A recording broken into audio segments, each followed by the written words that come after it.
more good. Thirsty? Drink better. Excited to be here for this episode of More Good Drinks, where we are privileged to be talking to the one and only Mark Teague. Now, Mark Teague came bounding into my whiskey world as Whisky is My Jam, first in social media and then in a few other pop-ups around the place, until I kind of came to the conclusion that he is in fact Tasmania's unofficial whiskey ambassador to the world. Or Mark, have they actually made that official yet? Are you officially Tasmania's whiskey ambassador? I'm not aware of that being conferred officially as of yet, no. Okay. Well, maybe this year is the year. But Mark, by way of introducing yourself to folks, tell us a little bit about your passion and love for Tasmanian whiskey and where that started and how it's become such a all-consuming part of your life. Sure. Well, thanks for having me on today. It's a real privilege. And I always enjoy my chats with you. They're always very informative and very thought-provoking, which is always good. So a little bit thought-provoking about myself then. So I guess the thing about me in Tasmania is I'm Tasmanian through and through. I lived the first 20 years of my life in Launceston in the north of the state. My family had a business that was established in 1911, and that lasted for over 100 years before we had to close the family business. And then I moved in roughly 2000 down to Hobart for work. I work for the government, my day job, and so whiskey's just a hobby, but it keeps me very busy and out of trouble, which is great. It's also not usually how whiskey hobbies go. No. Usually they get you into trouble. Yes. Yeah. Now, it's funny to digress. I actually find that because I treat whiskey as a hobby and a lot of my whiskey consumption is through tasting events, etc., that there's rarely opportunity to actually overindulge in whiskey. It's normally always appreciation and making sure that it's entertaining for others and that their enjoyment is paramount and that things run smoothly. So I personally rarely get a chance to let my hair down. There's very little bit left anyway, which is why we're happy, and really get into some serious drinking. But that's just the way that I enjoy it. So, like I say, both the north and the south of the state, my own interest in Tasmanian whiskey was probably peaked in around 2015 when my wife very kindly bought me a tour on a bus tour company that were doing whiskey tours at the time. Doesn't sadly exist anymore, but the people behind that did start a lot of brands and lead on to a lot of other things in Tasmanian whiskey, which was great. I got to go to a few distilleries close to Hobart, one of which, again, Redlands Estate, doesn't exist anymore. It's morphed into what is now Old Kempton in Kempton, just north of Hobart. And it really piqued my interest. It was a great tour. The tour guide was very knowledgeable. Got to go to Belgrove during that tour, and anyone who's had the privilege of seeing Peter Bignell and what he does at Belgrove Distillery, it's a real eye-opener. So that really helped, and just got involved in whatever way I could back then. Obviously, initially as a consumer and attending as many events as I possibly could, but that sort of built up a little bit of reputation and started to help out with some events, and I help out with some distilleries with some events and tours. And it's sort of morphed into what I do now, which is mostly just organise events. I do a monthly event back in my hometown of Launceston. I feature a different Tasmanian distillery every month. I'm well and truly into 2/3 of those Tasmania distilleries having been featured. And the back end of that event, I do a distillery of my choosing from somewhere else in the world. So it might be a Scotch whisky, an Irish whisky, European distillery. And that also affords me the opportunity to feature one of my other loves, being the Scotch Malt Whisky Society. So I always finish my events with the Scotch Malt Whisky Society bottling. So I really like to promote the fact that whiskey doesn't matter where it's from everybody. And there's no reason why whiskies from around the world, whether it be Tasmania, Denmark, Japan, wherever, can't be enjoyed side by side and appreciated side by side. Yeah, so hopefully that's concise version a bit of what I do. It's a lot more now. I do a lot more stuff with the Tasmanian Whisky and Spirits Association. I've been on their advisory committee for Tas Whisky Week for the last 3 years. And most excitingly, most recently, I'm on the committee for the Royal Agricultural Society of Tasmania, who will be doing their inaugural Whisky and Spirits Award in 2026. Not that there hasn't been an attempt to do Whisky and Spirits Awards in Tasmania previously, but given the heft of the Royal Cultural Society, who've been doing their wine event for some 50-something odd years, one of the longest running wine awards events in Australia. It really, their ability to run this type of awards with their stewardship, their logistics, their coordination, their support will really turn this into an ongoing extension of their many awards that they run. They do fine foods, etc. So really looking forward to being involved in that, and really looking forward to having an excuse to get you back in Tasmania, Tav. Yes. Well, I'm very much looking forward to being part of those awards. But also just being there for Tas Whisky Week. It'll be my second trip across for Tas Whisky Week as it stands. And that's, I guess, part of the impetus of thinking, man, this is a great time to have a conversation about Tasmanian whiskey and where it's at in its evolution, as an industry, with the mighty Bill Lark and Casey Overeem and, a cohort of people who started making whiskey in the Lark style. And, as you know, he was so generous in the way that he shared his knowledge and his practices in getting so many started. But since then, my observation every time I go to Tasmania, I become further reminded of how Tasmanian whiskey is maturing. It's a whiskey joke. Maturing and evolving, and how the depth and the spread of the industry is really moving at pace. And some of the newer distilleries, where distillers have worked for Lark, they've worked for Overeem, and then they've gone on to start their own distilleries.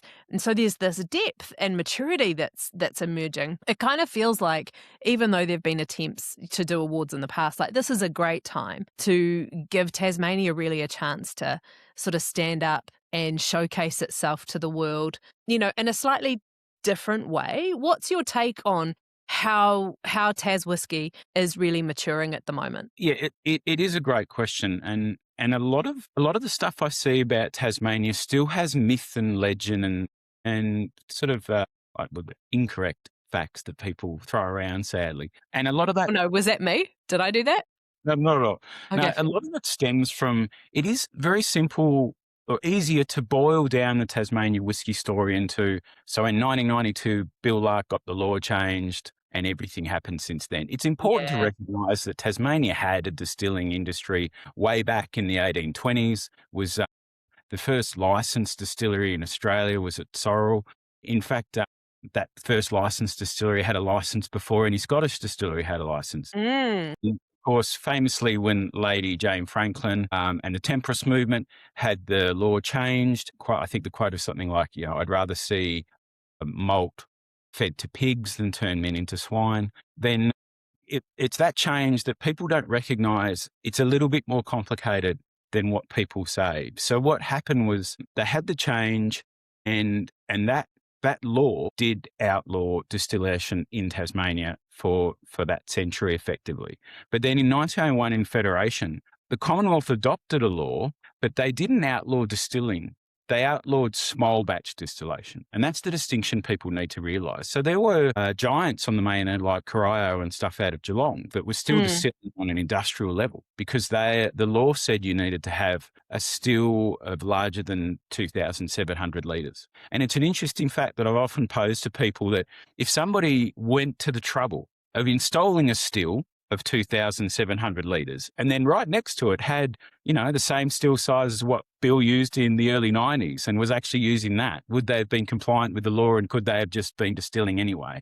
But I don't think anybody thought to do that and thought to have that capital investment in all that copper or whatever else it would need to be. So, and the other thing that people say is, Lark's the first single malt in Tasmania, and it wasn't, because there was experimentation in single malt through the small concern under a government program into investigating the uses of certain types of heritage barleys here in Tasmania. And so single malt was actually produced before Bill and was actually bottled before Bill roughly bottled his first release in, say, 1997, 1998.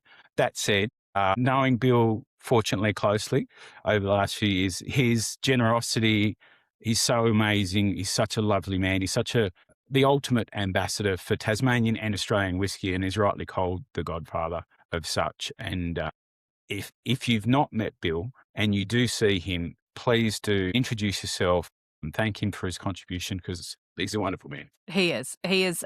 and ever gracious. You know, when you see him, I mean, and I'm sure you've, you know, been, and the same as I, been at events with him where, you know, whiskey fans, they just come up one after another, you know, and he's so gracious and so patient. And it reminds me a little bit of what it must have been like in those early days when people were, you know, giving him a call or sending a letter and saying, hey, you know, Bill, would you mind? What are your thoughts on this? And he's contributed to that on this side of the Tasman as well. It is, I love hearing you recount through the true history of Tasmanian whiskey, because Tasmanian whiskey is actually it's an agricultural story of the grain that was grown and what was done with it. And the other part that's really interesting to me in all of the regulations and the laws around what and to what degree you could distill.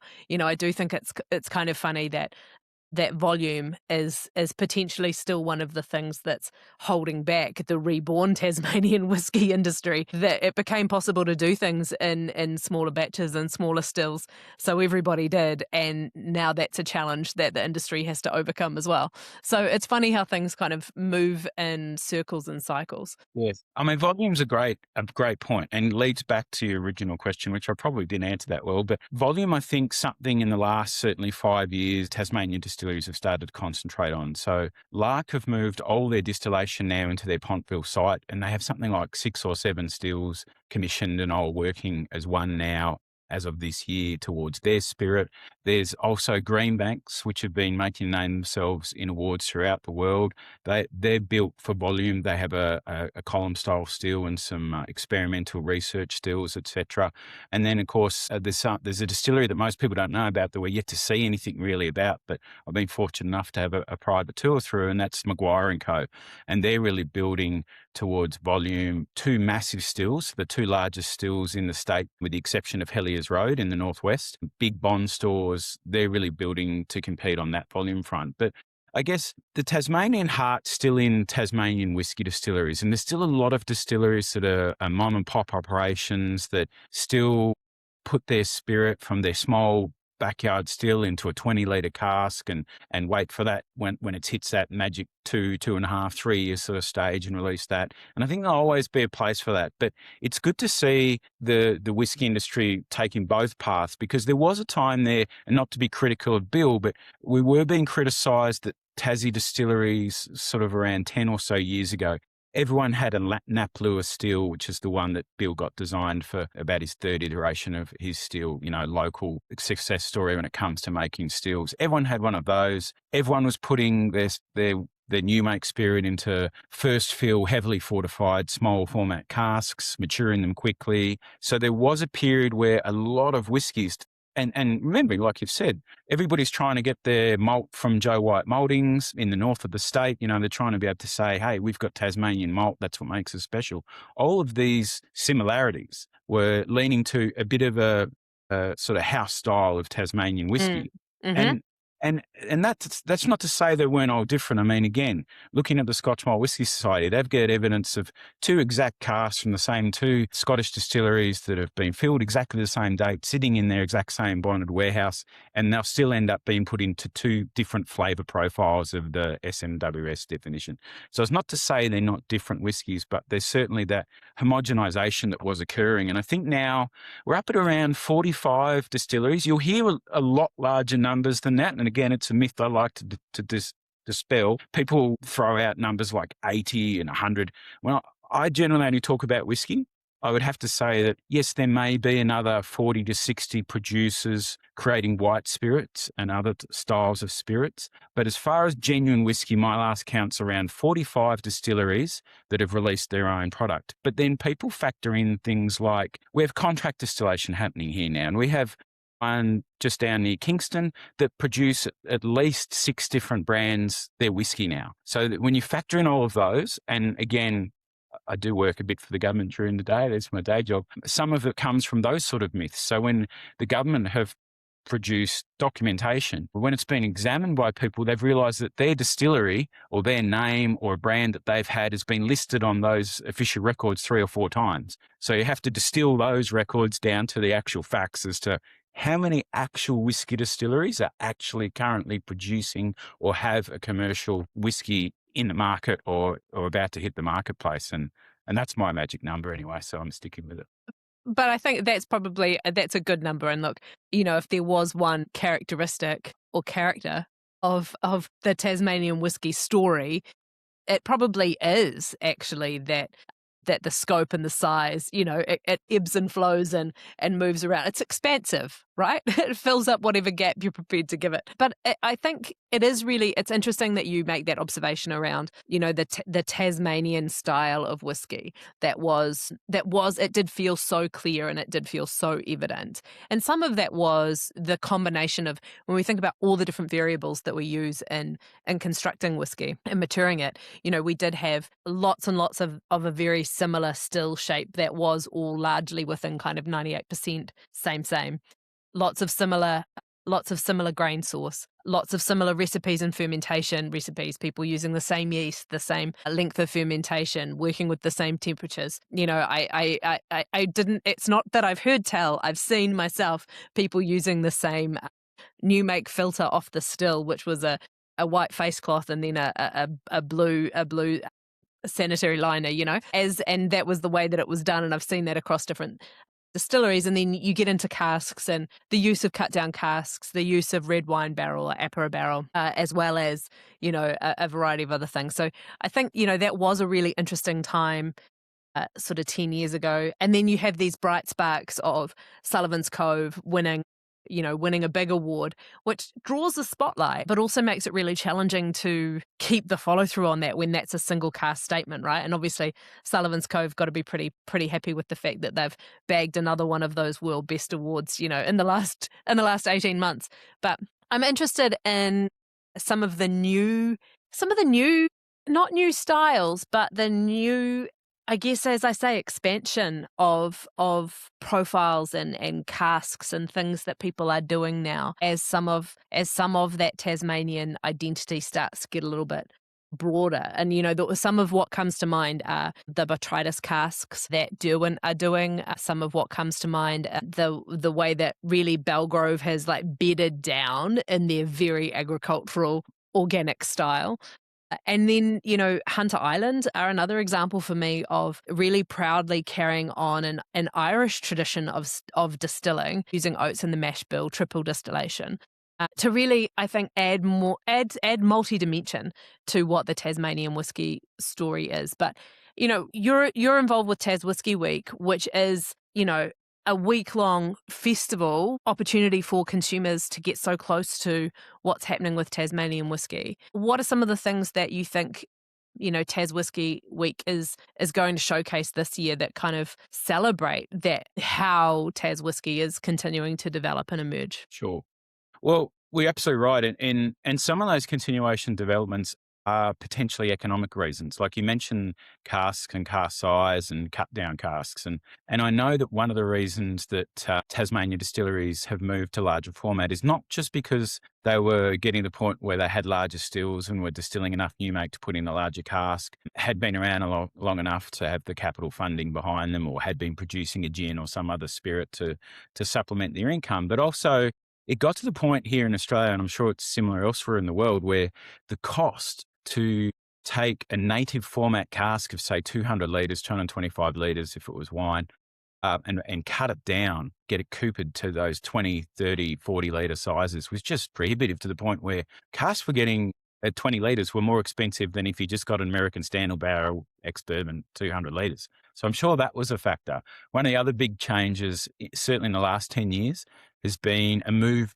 towards people producing their own wash. It was always the case in the north of the state due to the work and pioneering work by Matthew Cooper at Fanny's Bay, a similar leading light in the north of the state to what Bill has been in the south. He always encouraged people towards the Scottish definition. So people were producing their own wash, and he encouraged that and taught them how to do that from the outset. Whereas a lot of Hobart-based or southern distilleries were still buying in their wash, but most have moved towards, again, producing their own. There are still some do get their own wash, but everybody I know who gets their own wash has so much control and influence over that and its quality and the outcome and the yeasts and everything else you've mentioned, it might as well be in their own wash in many ways anyway. It's not like they're just going like it was many years ago to Moobrew or Cascade or somebody and saying, hey, we need a wash. Can you provide us something? Obviously they do some subtle things so that it wasn't a straight beer wash, like not 8 hops, but it was still not super tailored to their needs. Where Tasmanian distillers who do their own wash do get tailored. But to Tas Whisky Week, which is one of my favourite times of the year, and I take it off from work every year for that reason. We've got around 30, 35 confirmed producers that'll be at the Whisky Showcase on the Saturday this year, which is the pinnacle of Tasmanian Whisky Week. But in the lead-up week, so from the 1st of August, we'll be hosting events all around the state. We'll be doing a launch event out at the new the Lark Pontville site on the Saturday. We have events in the north of the state, mostly during the start of the week. There's sort of a natural trail encouraged where if you're going to visit Tasmania, come over on the boat, fly into the north of the state, do a few events in the north of the state, Monday to Wednesday, and then trickle down towards Hobart, do some events in the Midlands and the Hobart, and then go to the showcase on the Saturday, which is the ultimate goal. But we do have a core range of events that are just so popular now and so embedded in the schedule for Tas Whisky Week that we do them every year. So the Meet the Maker event is probably the number one event. It's sort of speed dating with distillers. You'll sit around a table of, say, 8 or 10 people, and the distilleries every 15 minutes will come around and serve you a different dram and introduce that personally to your table. No doubt they get sick of doing that 6 times during the night, but it's a wonderful event and super popular. This year's on the Friday night, as always, and it will be hosted by none other than Bill Lark and another great Tasmanian whisky personality, Tim Duckett from Hartwood and Tasmanian Independent Distillery. So that'll be great. It traditionally hosts an event on the Monday night. It gives me a chance to go back to Launceston and show them some love. I've been doing that now at the Barrel Collective, which is a Tasmanian spirits-only bar in the heart of Launceston for the last 3 or 4 years. One year I did a whiskey and cheese theme. This year it's Single Barrel Odyssey. So playing on the nomenclature of a movie about to come out that will hopefully be popular and the fact that people have to use a single cask for that event. So it won't be a vatting or whatever of multiple small format casks. It'll be a single cask that's featured, and that should be a great event. I have Matt Bailey in town from the Scotch Malt Whisky Society, much like yourself, who'd be judging for the Royal Agricultural Society of Tasmania's Tasmanian Whisky and Spirits Awards. So I'm going to try and sneak him into that event and see if he might share an SMWS dram with everybody at the end of the night. There's really something for everybody. We've got the most ever bus tours to distilleries that we've ever done. I think we've done, last year was maybe 4, the year before 3. We've got 5 going around distilleries in different regions throughout the state. There'll be one around Launceston on Tuesday and multiple ones further south on the Tuesday, Wednesday, Thursday. We have every second year the Peppermint Bay cruise, which leaves from the heart of Hobart and goes down the Derwent to Peppermint Bay. You get an amazing food, an amazing venue overlooking the water, and we'll have 5 or 6 distilleries there who present their drams. Dragon Dram. So Ryan will be flying in from London, has last year, and previously used to live in Melbourne when I was working at Whisky Almond, but they put on a great show. They'll be doing that at the Still, which is the Lark Bar in the heart of Hobart. So there's a few regular events, but we like to mix it up. We've got our friends from Casa de Vinos in Melbourne who will come over and doing a Tasmania versus Japan event, which should be great. That'll be at Boodle Beasley midweek. And another Tasmanian success story with something like over 40,000 members Australia-wide and new to New Zealand being the Whisky Club. They'll be hosting an event on top of their headquarters here in the heart of town, a rooftop event, and be sharing from distillers at that one and a few other special releases from the club. There's just so many to talk about. I think, it's hard to say what really floats your boat. There's so much, part of what makes the Tasmanian Whisky Week festival so unique in my eyes is that there is a sense of the hordes descend on Tasmania, some locals, but lots of people from the mainland and from further afield, drop into Tasmania for this week and they do book out, several different events and they go to a number of different distilleries.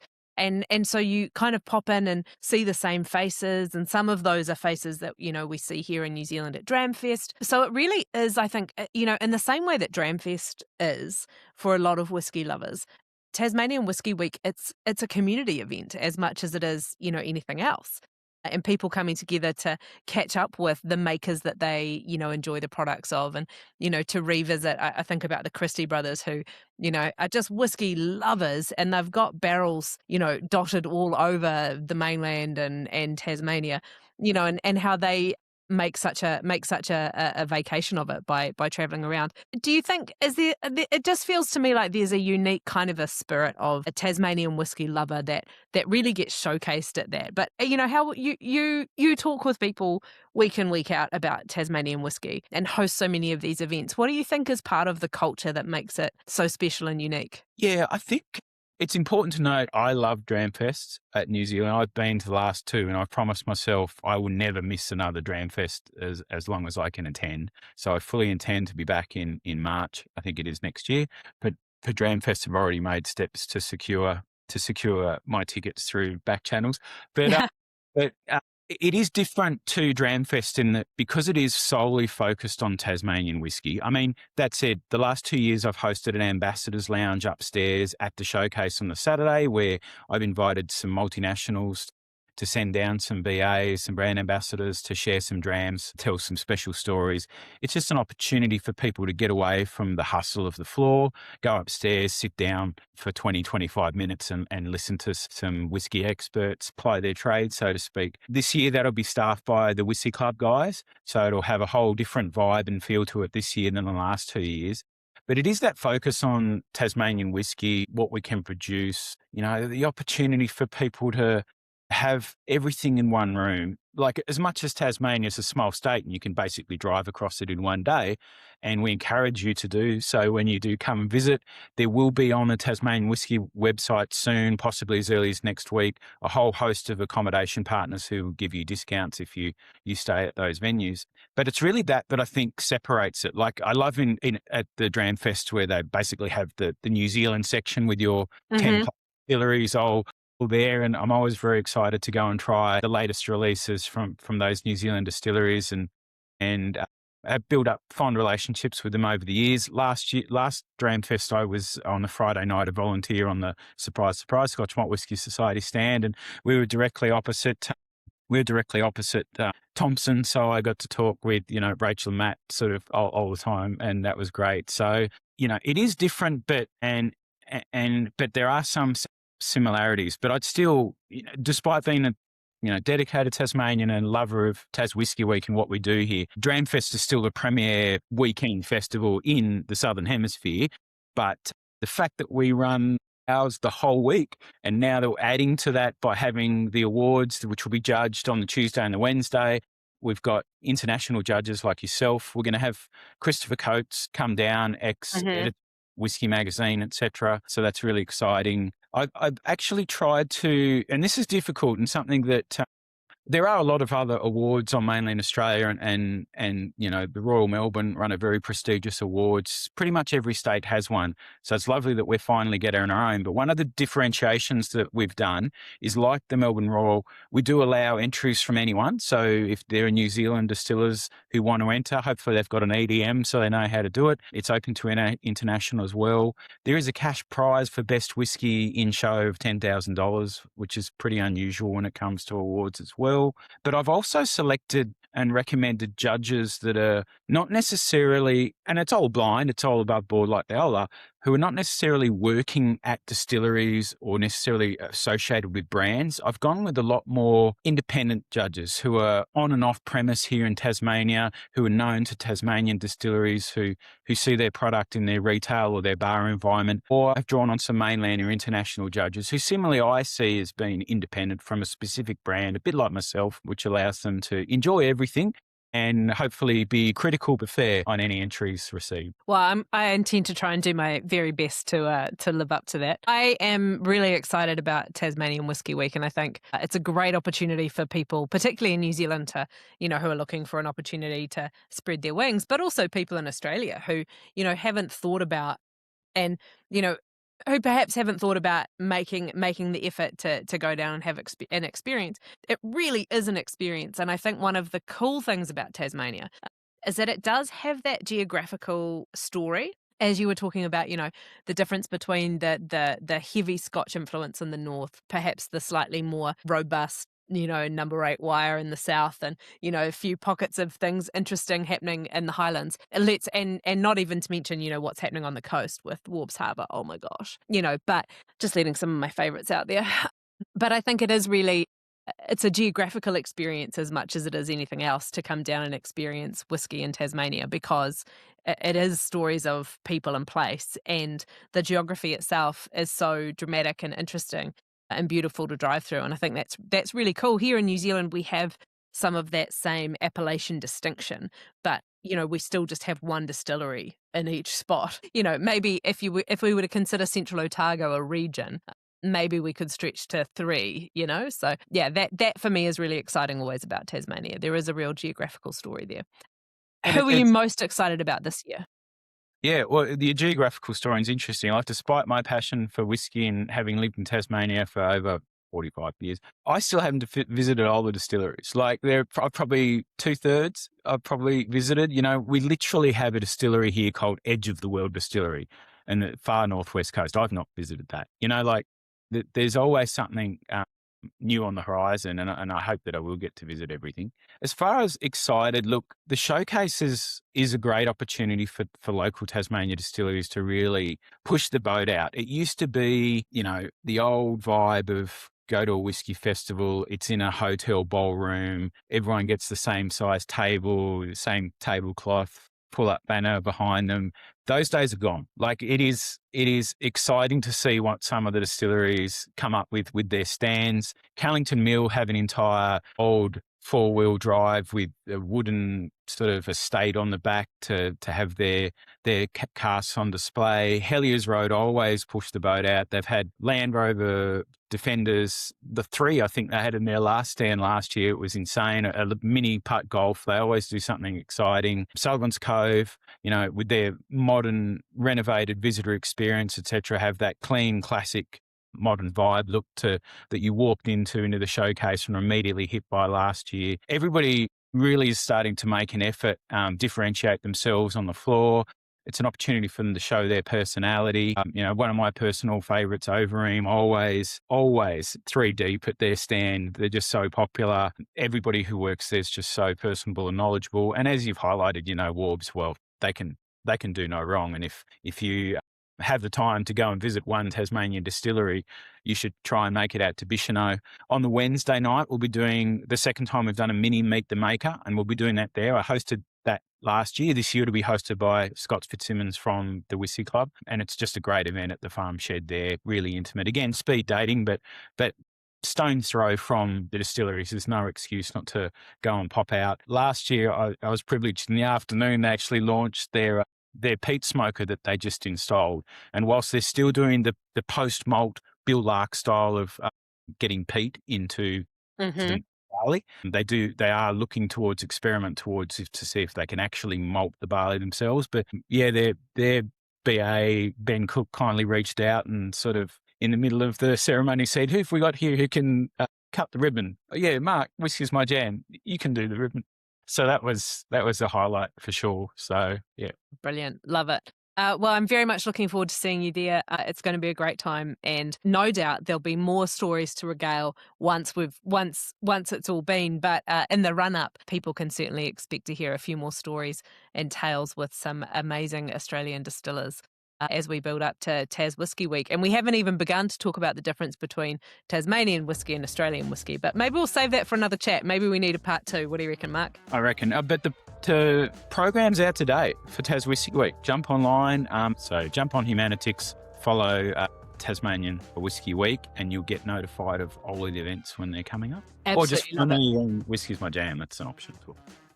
And we'll put all the details on More Good Drinks as well. So there we go. Fantastic. Can't wait to catch up again very soon. And we'll see you at Tas Whisky Week. Thanks, Dash.